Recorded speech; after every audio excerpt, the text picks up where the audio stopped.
The chandelier above me glitters like a constellation of captured stars, its light bouncing off the polished marble floor of the Caldwell estate in a way that makes the whole room shimmer with an icy elegance.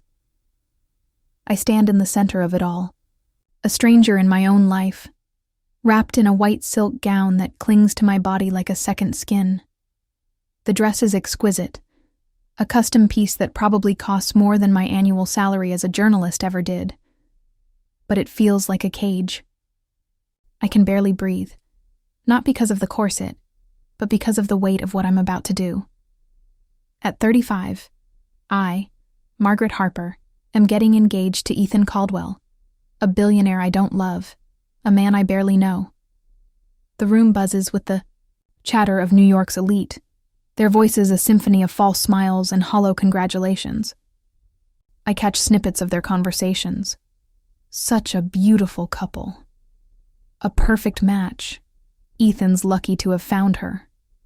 And each word stabs at me like a dagger. They don't know the truth.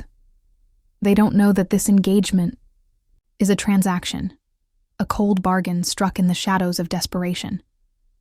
Ethan needs a wife to clean up his image after a scandal involving his charitable foundation, rumors of misused funds that threaten his empire. And I need the money he's offering to pay for my mother's medical bills.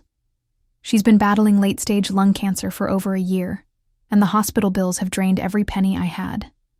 I couldn't save her on my own, so I sold myself to a man whose eyes are as cold as the marble beneath my feet. Ethan stands across the room, a glass of champagne in his hand, his tailored black suit accentuating his tall, imposing frame.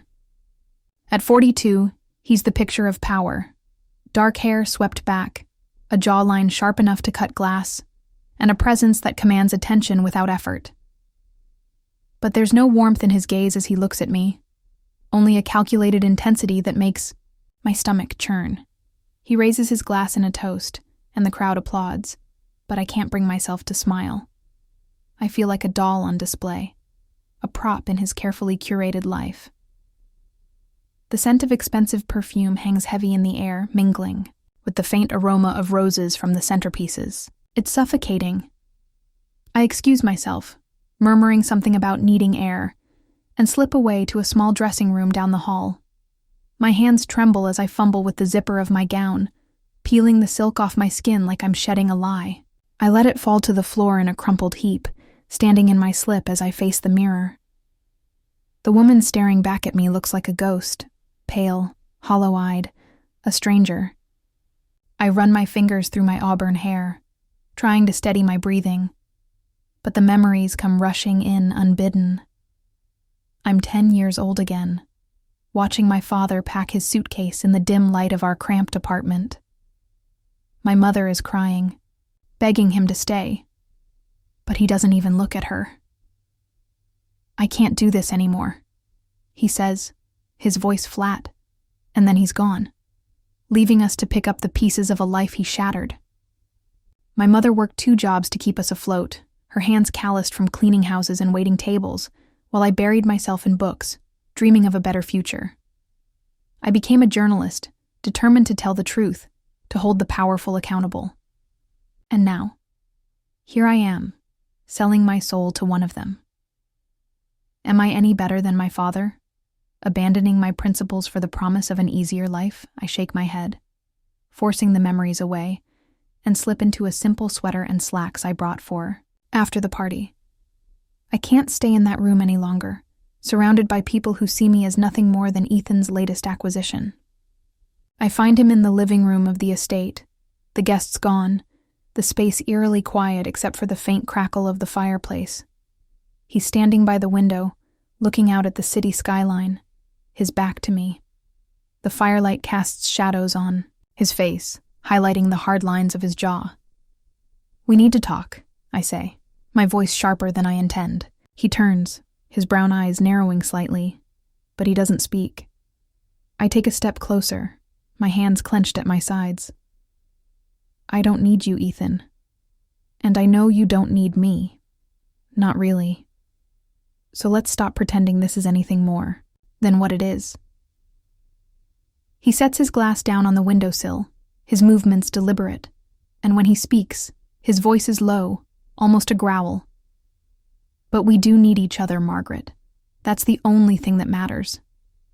His words are like a slap, cold and unyielding, but there's a flicker of something in his gaze, something I can't quite place. Regret? Resignation? I don't know. And I don't care. I just want to get through this night, this engagement, this farce of a life I've agreed to. I turn to leave, but his voice stops me.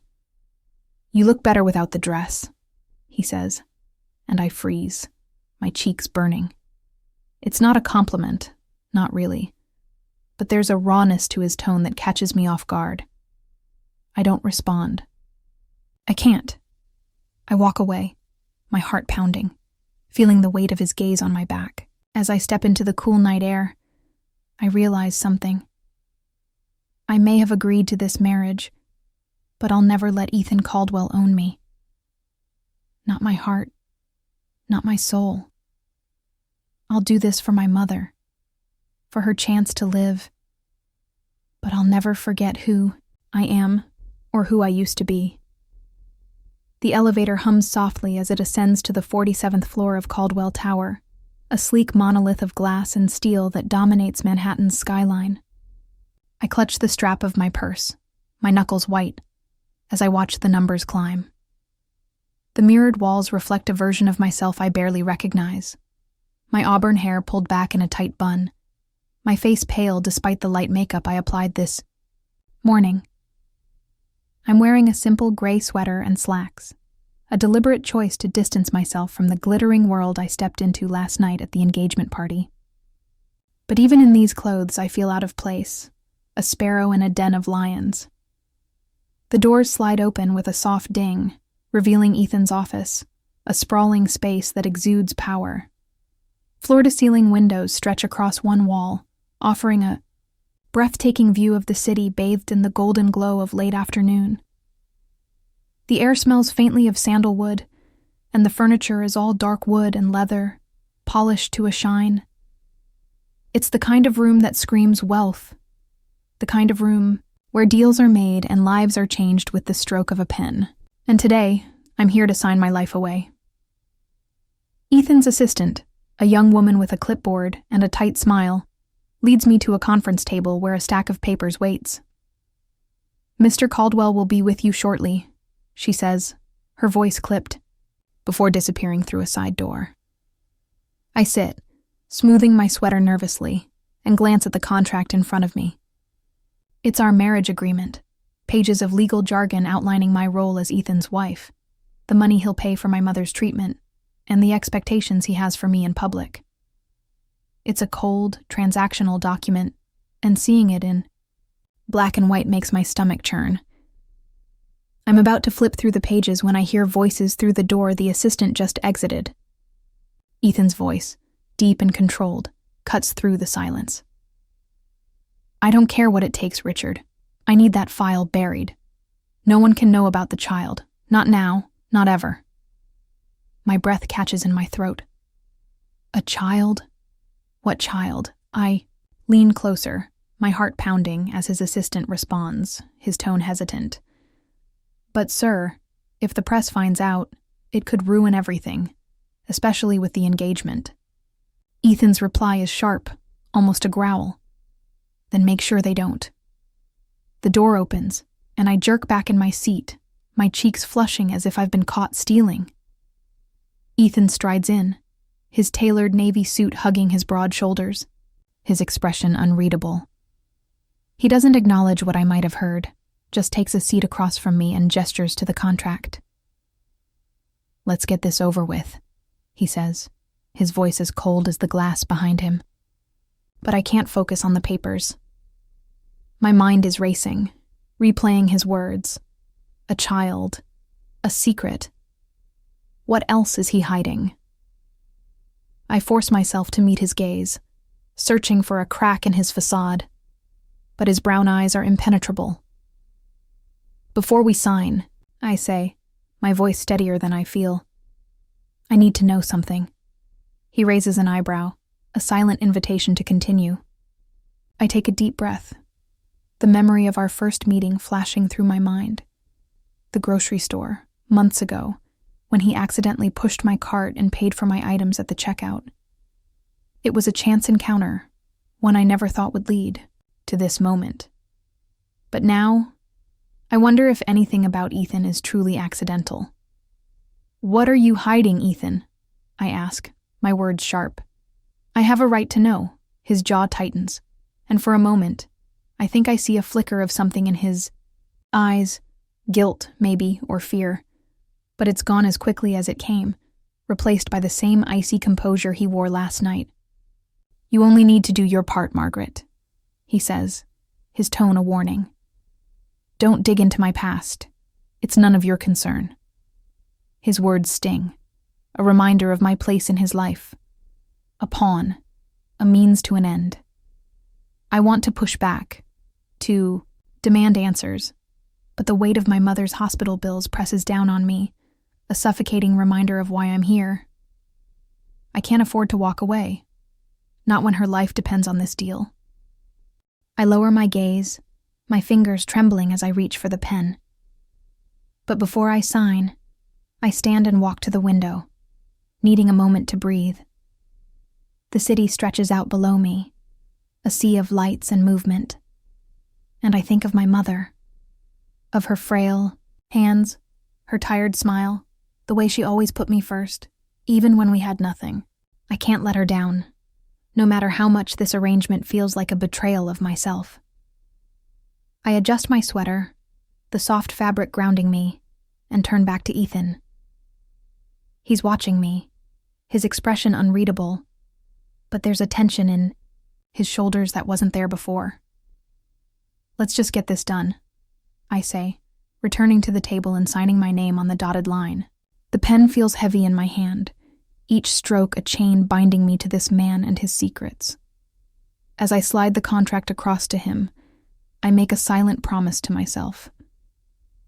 I'll play his game, but I'll find out the truth. I'll dig into his past, uncover what he's hiding, because if I'm going to be his wife, even in name only, I need to know who I'm really dealing with. Ethan signs without a word, his signature a sharp slash across the page. He stands, his movements brisk, and heads for the door. "I'll have my driver take you home," he says over his shoulder, and then he's gone, leaving me alone in the cavernous office. I stare out at the skyline, the golden light fading into dusk, and feel the weight of my decision settle into my bones. I'm trapped in a gilded cage, surrounded by secrets I can't yet see.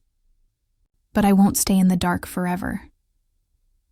The hospital smells like antiseptic and despair, a sharp, sterile scent that clings to the back of my throat as I step off the elevator onto the oncology ward. The fluorescent lights overhead cast a harsh, white glow, washing out the pale blue walls and making everything feel cold, clinical. I clutch a small bouquet of white daisies in my hands, their delicate petals trembling slightly as I walk down the corridor. They're my mother's favorite, a reminder of the garden she used to tend when I was a child, before cancer stole her strength and turned her into a shadow of the woman she once was. I'm here to see her, to hold her hand, to pretend I'm not breaking inside. I push open the door to her room, and the sight of her hits me like a punch to the gut. She's lying in the narrow hospital bed, her frail body barely making a dent in the crisp white sheets. Her once vibrant auburn hair, so like mine, is gone, replaced by a faded scarf wrapped around her head. Tubes snake from her arm to an IV drip, and a monitor beeps steadily beside her, a cruel reminder of how fragile her life has become. But when she sees me, her face lights up with a smile that reaches her tired green eyes, and for a moment, she's my mother again, the woman who raised me on her own, who worked 2 jobs to keep a roof over our heads after my father walked out.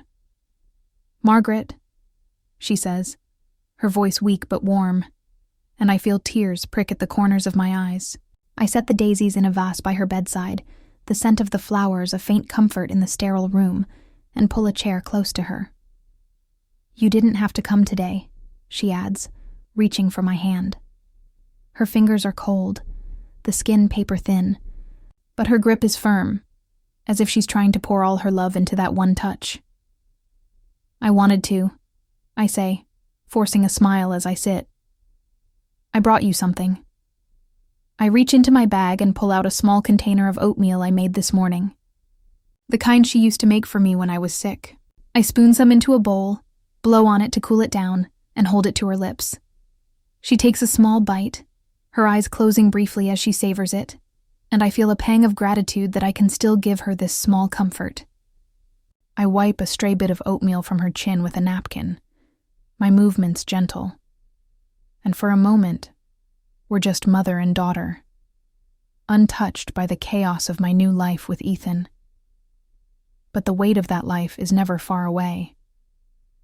As I feed her, I can't hold it in any longer. The words spill out of me, raw and unfiltered. Mom, I don't love him, I say, my voice breaking. Ethan, I don't love him. I don't even know him. But I can't walk away, not when he's paying for your treatment. Her eyes widen, and I see a flicker of guilt cross her face. She sets the bowl aside, her hand trembling as she reaches for mine again. Oh, sweetheart, she whispers, her voice thick with emotion. Don't sacrifice yourself for me. You deserve to be happy, Margaret. I've lived my life. I want you to live yours. Her words cut deep, reopening wounds I've tried to bury. I think of the contract I signed in Ethan's office, the coldness in his voice when he told me to stay out of his past, the secret I overheard about a child. I want to tell her everything, to lay my fears at her feet, but I can't burden her with more pain, so I just shake my head, tears slipping down my cheeks. I can't let you go, Mom, I say, my voice barely above a whisper. I can't lose you like I lost Dad. The mention of my father hangs heavy in the air, a ghost we rarely speak of. She squeezes my hand, her eyes glistening, but before she can respond, a nurse enters to check her chart. I take the opportunity to step into the hall, needing a moment to compose myself. I'm wiping my eyes when the nurse follows me out, her expression kind but curious. You're Mrs. Harper's daughter, right? She asks, and I nod. I just wanted to say, you're lucky to have someone like Mr. Caldwell supporting you. He's been paying your mother's bills for months, long before you got engaged. Her words hit me like a freight train, and I stare at her, my mind reeling. Ethan has been paying for my mother's treatment for months? Why would he do that? And why didn't he tell me? I thank the nurse, my voice hollow, and pull out my phone with shaking hands. I dial Ethan's number, my heart pounding as it rings. When he answers, his voice is clipped, professional. Margaret, what is it? He asks, and I can hear the faint hum of traffic in the background. He must be in his car. Why did you help my mother? I demand, my voice trembling with a mix of gratitude and suspicion. Why did you pay her bills without telling me? There's a long pause, and I can almost feel the tension through the line. When he finally speaks, his tone is softer, but there's an edge to it, a warning. Because I knew you wouldn't accept pity, he says. You're too proud for that, Margaret. But I saw the bills piling up, and I couldn't just stand by. His words catch me off guard, stirring something in me I'm not ready to name. Gratitude? Yes, but also a flicker of something else. Something warmer. Something dangerous. I think of the man I met at the grocery store all those months ago. The one who paid for my items at the checkout with a quiet kindness I didn't understand. Is that man still in there, buried beneath the cold exterior of the billionaire I'm now tied to? I hang up without responding, my mind a whirlwind of emotions. I return to my mother's room, sitting beside her as she drifts into a light sleep, her breathing shallow but steady. I watch her, my heart aching, and realize that Ethan's actions have changed something in me. I still don't trust him, not fully. But for the first time, I see a glimpse of the man he might be beneath the facade. And that scares me more than I can admit. The ballroom of the Waldorf Astoria glitters like a jewel box, its golden chandeliers casting a warm glow over the sea of elegantly dressed guests. The soft strains of a violin quartet float through the air, mingling with the clink of champagne glasses and the low hum of conversation. I stand beside Ethan, my arm looped through his, wearing a deep red gown that hugs my curves and makes me feel like an imposter. The dress was chosen by his stylist, a reminder that I'm playing a role in his carefully curated world. Tonight is a charity gala, a chance for Ethan to polish his public image after the scandal, and I'm here as his dutiful fiancé. A prop, a decoration, a lie. The scent of champagne and roses hangs heavy in the air, and I force a smile as we move through the crowd, Ethan's hand firm on my elbow. He's the picture of charm, his navy tuxedo tailored to perfection, his smile dazzling as he shakes hands and exchanges pleasantries with the city's elite. But I can feel the tension in his grip, the way his eyes scan the room like he's waiting for something to go wrong. I'm still reeling from the revelation at the hospital, that he's been paying my mother's medical bills for months without telling me. It's a kindness I can't reconcile with the cold, calculating man I've come to know, and it's left me more confused than ever about who Ethan Caldwell really is. We're posing for a photo, his arm around my waist, when a woman approaches us. She's stunning, with sleek blonde hair and a black dress that shimmers like liquid obsidian. Her green eyes are sharp, predatory, and there's a knowing smile on her lips that makes my stomach twist. Ethan, she purrs, her voice dripping. With familiarity, it's been too long. Ethan stiffens beside me, his smile faltering for a fraction of a second before he recovers. Clara, he says, his tone clipped but polite. Good to see you. He doesn't introduce me, but Clara's gaze slides to me anyway, appraising me like I'm a piece of art she's deciding whether to bid on. And this must be the fiancé, she says, her smile widening. Margaret, right? I'm Clara Bennett. I used to work with Ethan, among other things. The implication in her words is clear, and I feel a flush creep up my neck, but I keep my expression neutral. Nice to meet you, I say, my voice steady despite the unease curling in my chest. Ethan excuses himself to speak with a donor, leaving me alone with Clara, and I can feel the shift in the air, like a storm gathering on the horizon. She steps closer, her perfume sharp and floral, and lowers her voice, her eyes glinting with something dangerous. You seem like a nice girl, Margaret, she says, her tone deceptively sweet. So I'll give you a heads up. Ethan isn't the man you think he is. Did he tell you about our son? Her words hit me like a slap, and I freeze, my heart pounding. A son? Ethan has a child? He didn't, did he? Clara continues, her smile turning cruel. Of course not. He abandoned us, me and our boy, to protect his precious empire. He didn't want the scandal of a child out of wedlock, so he paid me off and walked away.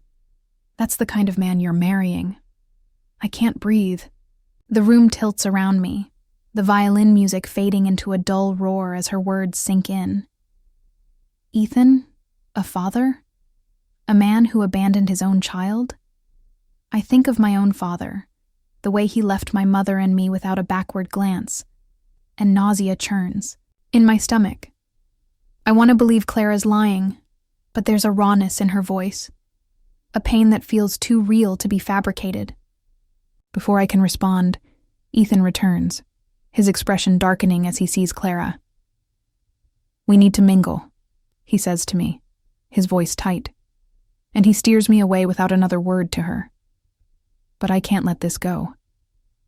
I pull him into a quiet corner of the ballroom, near a towering floral arrangement, the scent of roses cloying in the air. The violin music swells in the background, a haunting melody that matches the storm brewing inside me. I turn to face him, my hands trembling at my sides. It true? I demand, my voice low but fierce. What Clara said, about your son? Did you abandon your own child, Ethan? His jaw clenches, and for the first time since I've known him, I see a crack in his composure. His brown eyes flash with something raw. Pain, guilt, maybe both. But he doesn't answer right away. He looks away, his hand tightening around his champagne flute, and the silence is deafening. You don't understand, he finally says, his voice rough, almost a whisper. It's not what you think. But his words are hollow, a deflection, and they only fuel my anger. I think of the child he might have left behind, the kind of betrayal I know too well, and I feel my resolve harden. I step closer, my voice shaking with emotion. Then tell me, I say, my eyes locked on his. Tell me who you are, Ethan. Are you a terrible father or just a liar? Because I can't do this. I can't stand by you. If you're the kind of man who walks away from his own blood. He flinches, the glass in his hand trembling slightly. And for a moment, I think he might tell me the truth. But then his expression hardens, the mask slipping back into place. You don't get to judge me, Margaret, he says, his voice cold. You don't know me.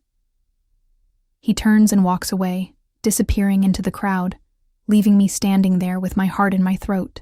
The violin music crescendos, a mournful note that echoes the ache in my chest. I don't know what to believe, but one thing is clear. Ethan is hiding more than I ever imagined, and I'm not sure I can trust him, or myself, anymore. The rain begins to fall as Ethan's sleek black SUV pulls away from the Waldorf Astoria, a soft patter against the tinted windows that mirrors the unsteady rhythm of my heart. I sit in the back seat beside him, the leather cool against my bare arms, my red gown still clinging to me like a reminder of the role I played tonight. The city lights blur into streaks of gold and white through the rain-streaked glass, their glow fractured and distant, much like the man sitting next to me. Ethan hasn't spoken since we left the gala, his jaw tight, his hands clenched in his lap. The tension between us is a living thing, heavy and suffocating, and I can still hear Clara's words echoing in my mind. He abandoned us, me and our boy, to protect his precious empire. I steal a glance at Ethan, his profile sharp against the dim interior of the car. The faint scent of his cologne, woodsy, with a hint of citrus, mixes with the damp air seeping through the cracked window. And I'm struck by how different he looks now, stripped of the polished facade he wore at the gala. There's a vulnerability in the way his shoulders slump, in the way his fingers twitch as if he's fighting the urge to say something. I want to scream at him, to demand answers, but I also want to run. Run from this car, this marriage, this life I've trapped myself in. But I can't. Not yet. Not until I know the truth. Ethan, I say, my voice low but firm, cutting through the silence. We can't keep doing this. I need to know the truth. What Clara said about your son, is it true? My words hang in the air, heavy with accusation, and I see him flinch, a small crack in his armor. He doesn't look at me, his gaze fixed on the window, where raindrops trace jagged paths down the glass. The car slows at a traffic light, the hum of the engine a steady drone beneath the storm outside, and I wait, my heart pounding so loud I'm sure he can hear it. Finally, he turns to me, his brown eyes dark with a pain I've never seen before. No, he says, his voice rough, almost broken. It's not true. The child isn't mine. His words hit me like a wave, and I feel a rush of relief. But it's short-lived. There's more I can tell, a story he's been carrying like a weight on his shoulders. I lean closer, my hand hovering near his, unsure if I should touch him. The air between us crackles with unspoken words, and I hold my breath, waiting for him to continue. Clara and I, we were together years ago, he says, his voice barely above a whisper. I was just starting out, trying to build my company, and she was my partner, my confidant. When she got pregnant, she told me the baby was mine, and I believed her. I was ready to step up, to be a father, even if it meant risking everything I was working for. He pauses, his Adam's apple bobbing as he swallows hard, and I can see the effort it takes for him to keep going. But then I found out she'd been lying. The child was someone else's, a rival of mine, someone she'd been seeing behind my back. She used the pregnancy to keep me close, to secure her place in my life, my business. When I confronted her, she left, took the kid and disappeared. I stare at him, my mind reeling. The rain outside intensifies, a steady drumming that fills the silence as I process his words. Then why did she say you abandoned them? I ask, my voice trembling. Why make it sound like you walked away? Ethan's hands clench into fists, his knuckles whitening. Because I didn't do enough, he says, his voice raw with guilt.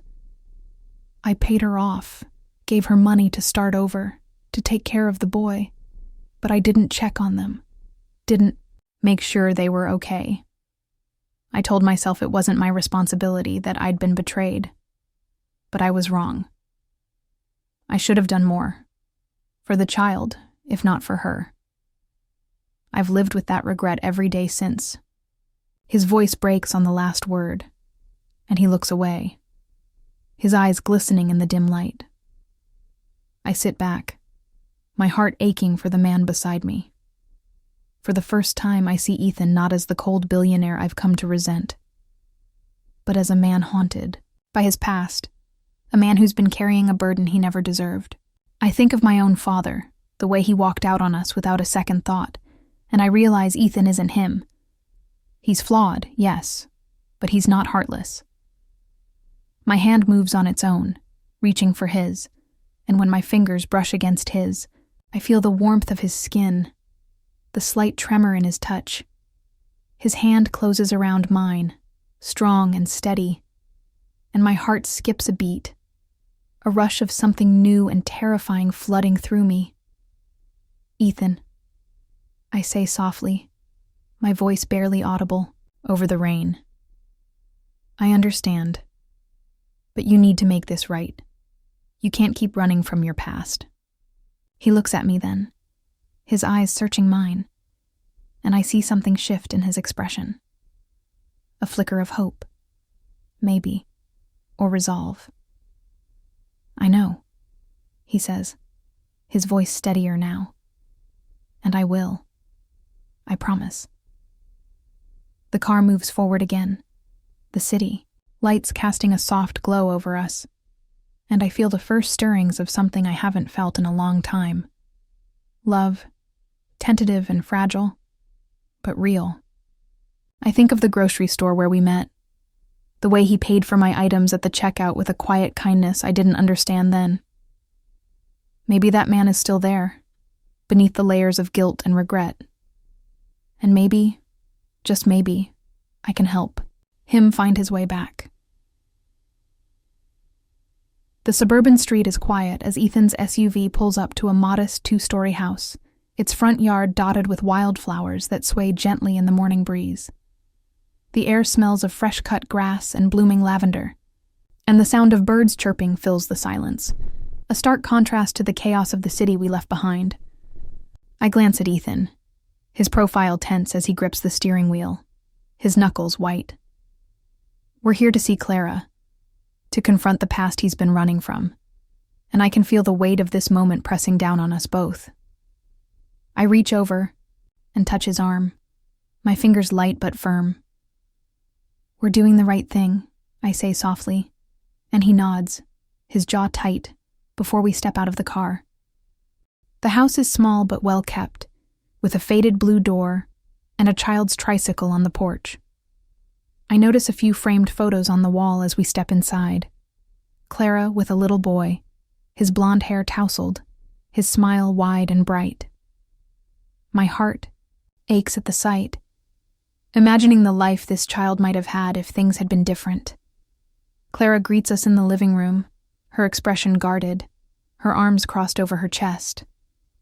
She's a far cry from the glamorous woman I met at the gala. Her hair is pulled back in a messy bun, and she's wearing a simple sweater and jeans, but there's a fierceness in her green eyes that hasn't faded. "I don't know why you're here," she says, her voice sharp, but there's a tremor in it, a vulnerability she can't hide. I step forward, my hands clasped in front of me, and speak before Ethan can. "We're here because Ethan wants to make things right," I say, my tone steady, "and I want to help him." Clara's eyes flicker to Ethan, then back to me, and I see her defenses waver. She gestures for us to sit, and we settle on a worn couch, the springs creaking beneath us. Ethan takes a deep breath, his hands clasped tightly in his lap, and when he speaks, his voice is raw, heavy with emotion. "Clara, I'm sorry," he says, his words cutting through the tension in the room. "I should have done more. For you. For the boy. I let my pride and my fear get in the way, and I'll regret that for the rest of my life." He pauses, his eyes glistening, and then he does something that takes my breath away. He slides off the couch and kneels in front of her, his head bowed. "Please, let me help now. I want to support him, financially, emotionally, whatever he needs. I owe you that much." Clara stares at him, her face a mask of conflicting emotions, and then, to my surprise, she breaks. Tears spill down her cheeks, and she sinks to her knees in front of him, her hands covering her face as she sobs. "It was never your son," she chokes out, her voice muffled by her hands. "I lied, Ethan. I lied to keep you, to make you stay. The boy, he's my husband's from before we met. I was desperate, and I thought you'd choose me if you believed he was yours." Her confession hangs in the air, a bombshell that leaves us all reeling. I watch as Ethan processes her words, his expression shifting from shock to sorrow to something softer. Relief, maybe, or forgiveness. He reaches out, his hand hesitant, and places it on her shoulder. "I forgive you," he says quietly, and I feel a lump rise in my throat. Clara looks up at him, her tear-streaked face raw with gratitude. And then she does something I never expected. She pulls her son, a little boy of about 5, into the room. He clings to her leg, his wide eyes taking us in, and Clara holds him close, her sobs quieting as she strokes his hair. "I don't need your money," she says to Ethan, her voice steadier now. "We're okay now. But thank you for coming, for saying what you did. It means more than you know." Ethan nods, his eyes still on the boy, and I can see the weight lifting from his shoulders. The guilt he's carried for years finally easing. I look at him, at the man I thought I knew, and I feel my love for him deepen. A quiet, steady warmth that fills the empty spaces in my heart. We're about to leave when my phone rings, the sound jarring in the peaceful room. I glance at the screen, St. Luke's Hospital, and my stomach drops. I answer with trembling hands, and the nurse's voice on the other end is clipped, urgent. "Ms. Harper, it's your mother. She's taken a turn for the worse. She's in a coma. You need to come now." The phone slips from my hand, clattering to the floor, and I feel the world tilt beneath me. Ethan is at my side in an instant, his arms around me, his voice a low murmur of comfort I can barely hear over the roaring in my ears. "Margaret, look at me," he says, his hands cupping my face, forcing me to meet his gaze. "We'll go. Right now. I'm with you. I nod, tears streaming down my cheeks, and he guides me out of the house, his arm steady around my waist. As we drive to the hospital, the suburban streets giving way to the city's chaos, I cling to his hand, my anchor in the storm. I think of my mother, of the daisies I brought her, of the life we've shared. And I pray I'm not too late to say goodbye. I can't lose her, not like I lost my father, not like I've lost so much already. But with Ethan beside me, I feel a flicker of hope, a strength I didn't know I had, and I know that whatever comes next, I won't face it alone. The hospital room is a cocoon of cold white light, the fluorescent bulbs casting harsh shadows on the walls. The steady beep of the heart monitor is the only sound, a rhythmic reminder of my mother's fragile hold on life. I sit beside her bed, her hand clasped in mine, her skin cool and paper-thin against my fingers. She's been in a coma for 2 days now, ever since the call from the hospital interrupted our visit with Clara. The doctors say her condition is critical, her lungs are failing, ravaged by the cancer that's been eating away at her for years. I can't stop staring at her face, at the lines etched deep around her mouth, the faint scar above her eyebrow from a fall when I was a child. She looks so small, so breakable, and I feel like I'm breaking too. I haven't slept since we got here, my eyes gritty and raw from crying. I'm still in the same clothes I wore to Clara's house, a simple sweater and jeans, now wrinkled and stained with coffee I spilled hours ago. I don't care.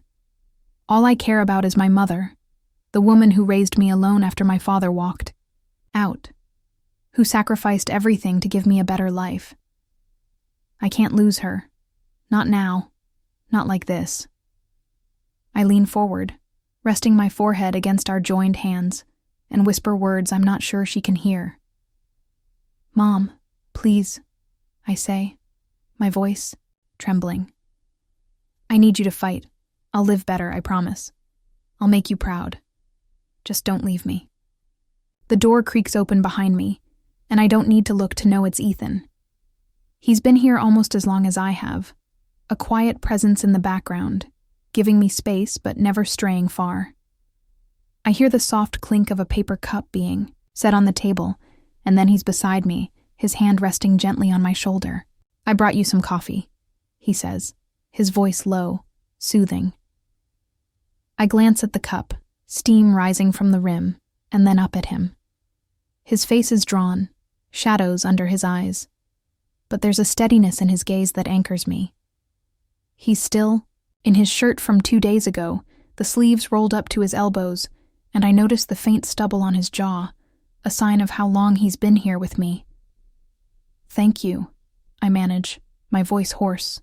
He nods, pulling a chair close and sitting beside me. For a while, we're silent. The only sounds the beep of the monitor and the faint hum of the hospital beyond the door. I think of the man I met at the grocery store all those months ago, the one who paid for my items at the checkout with a quiet kindness I didn't understand then. I thought he was cold, calculating, a billionaire who saw me as a means to an end. But now, as I look at him, I see someone different. A man who stayed by my side through the darkest moments of my life, who's held me together when I thought I'd fall apart. "Ethan," I say, my voice barely above a whisper. He turns to me, his brown eyes soft, questioning. "I was wrong about you," I continue, the words spilling out before I can stop them. "I thought you didn't have a heart, that you were just like my father, someone who'd walk away when things got hard. But I was wrong. You've been here for me, for my mom, and I don't know how to thank you." My voice breaks, and tears spill down my cheeks, hot and unrelenting. Ethan reaches out, his hand cupping my cheek, his thumb brushing away a tear. "Margaret," he says, his voice thick with emotion. "I've spent most of my life chasing things that don't matter. Money, power, control. I walked away from people I should have held close, like Clara and her son, because I thought that was strength. But it wasn't. This, being here, with you, for you, that's what matters. I've made a lot of mistakes, but I won't make that one again. I won't walk away from you. His words pierce through the fog of my grief, and I feel something shift inside me. A warmth, a certainty I haven't felt in a long time. I lean into his touch, closing my eyes as his hand lingers on my cheek. And for the first time in days, I feel like I can breathe. He pulls me into his arms and I let him, my head resting against his chest, the steady beat of his heart, a comfort I didn't know I needed. He wraps a blanket around my shoulders, tucking it gently around me, and I realize I must have been shivering. His care, his presence, it's more than I ever expected, more than I ever thought I'd find in him. We sit like that for hours, the night stretching on until a soft sound breaks the silence, a faint groan from the bed. My head snaps up, my heart leaping into my throat as I see my mother's eyes flutter open. "Mom," I whisper, leaning forward, my hands trembling as I take hers. Her gaze is unfocused at first, but then it finds me, and a weak smile curves her lips. "Margaret," she murmurs, her voice barely audible, and I sob, relief flooding through me like a tidal wave. I press her hand to my cheek, tears streaming down my face, and she squeezes my fingers, a small but precious sign of life. Ethan stands, stepping back to give us space, but I feel his presence behind me, a steady anchor in the storm. I look at my mother, her eyes bright despite her frailty, and I know that whatever comes next, we'll face it together. Me, my mother, and the man who's shown me what true loyalty looks like. The morning sun filters through the curtains of my mother's small apartment, casting a warm golden glow over the living room. It's been a week since she woke from her coma, and though she's still weak, the doctors say she's out of danger, a miracle I cling to with every fiber of my being. I'm kneeling beside her on the couch, helping her into a soft cardigan, my fingers gentle as I button it up. Her hands tremble slightly, but her smile is bright, her green eyes sparkling with a life I feared I'd never see again. "You don't have to fuss over me, Margaret," she says, her voice still raspy but warm, and I laugh softly, brushing a strand of her thinning hair behind her ear. "I want to," I reply, my voice thick with emotion. I stand and head to the kitchen, where a pot of oatmeal simmers on the stove, the kind she's always loved, with a hint of cinnamon and a drizzle of honey. I spoon some into a bowl, the scent comforting and familiar, and bring it to her, sitting close as she takes a small bite. Her eyes close in appreciation, and I feel a swell of gratitude that I can still share these moments with her. The past week has been a whirlwind. Hospital visits, late-night calls with nurses, and the slow, steady process of bringing her home. But through it all, Ethan has been by my side, a quiet strength I've come to rely on more than I ever thought possible. He's waiting for me now, in the hallway outside the apartment, his tall frame leaning against the wall. He's dressed casually today, a navy sweater and jeans, a far cry from the tailored suits I'm used to seeing him in. But there's a softness in his brown eyes that makes my heart skip a beat. "Ready?" he asks, his voice low, and I nod, giving my mother a quick hug before we head out. We're going to the grocery store, not just any store, but the one where we first met all those months ago, the place where this unexpected journey began. It's a simple errand, a chance to pick up ingredients for a family dinner, but I know it means more to both of us. The store is just as I remember it, the fluorescent lights casting a harsh white glow over the aisles, the faint hum of refrigeration units filling the air. We push a cart together, our hands brushing as we reach for the same items. Fresh vegetables, a loaf of bread, a bottle of milk. It's mundane, ordinary, but there's a quiet intimacy in these small acts, a sense of partnership I never thought I'd find with Ethan. I think of that first day when he accidentally took my cart and paid for my groceries at the checkout, a stranger who'd unknowingly set my life on a new path. I didn't know then that he'd become the man I love, the man who'd stand by me through the darkest moments of my life. We reached the checkout, the same one where we stood all those months ago, and Ethan pauses, his hand resting on the cart. He turns to me, his expression serious, and I feel a flutter of anticipation in my chest. "Margaret," he says, his voice steady but laced with emotion. "There's something I need to say." He takes a deep breath, his eyes searching mine, and then he does something I don't expect. He kneels, right there in the middle of the grocery store, heedless of the curious glances from other shoppers. "I fell in love with you right here," he says, his voice raw. "At this checkout, the first day we met. I didn't know it then. I didn't understand what I was feeling. But I know it now. You've shown me what it means to be strong, to be loyal, to love with your whole heart. I've made mistakes. So many mistakes, but I want to spend the rest of my life making up for them. With you." He pulls a small velvet box from his pocket, opening it to reveal a simple gold ring, its band etched with tiny daisies. "Margaret Harper, will you marry me? For real this time?" Tears stream down my cheeks, hot and unstoppable as I look at him. This man who's seen me at my worst and loved me through it all. I think of the journey we've been on, from a cold arrangement to a love I never thought I'd find. I think of my mother, of the family we're building, of the second chance we've been given. "Yes," I whisper, my voice breaking, and he slips the ring onto my finger, his hands trembling slightly. He stands, pulling me into his arms, and I bury my face in his chest, his sweater soft against my cheek, his heartbeat steady beneath my ear. We leave the store hand in hand, the groceries forgotten for the moment, and drive back to my mother's apartment, where she's waiting with a smile that lights up the room. She hugs us both, her arms frail but warm, and I feel a sense of completeness I've never known before.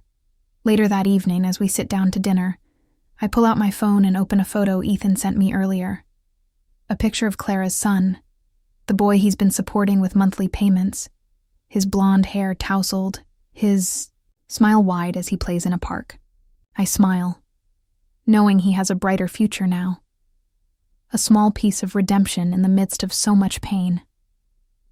As the sun sets, casting a warm glow over our little family, I look at Ethan and my mother, and I know that this, love, forgiveness, second chances, is what matters most.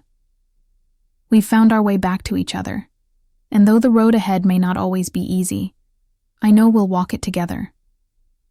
If you've been touched by this journey of love, redemption, and the power of family, I'd love for you to show your support. Please give this video a thumbs up if it moved you, and don't forget to hit that subscribe button for more heartfelt stories that inspire and uplift. Your support means the world to me, and I can't wait to share more with you in the next chapter of our storytelling adventure.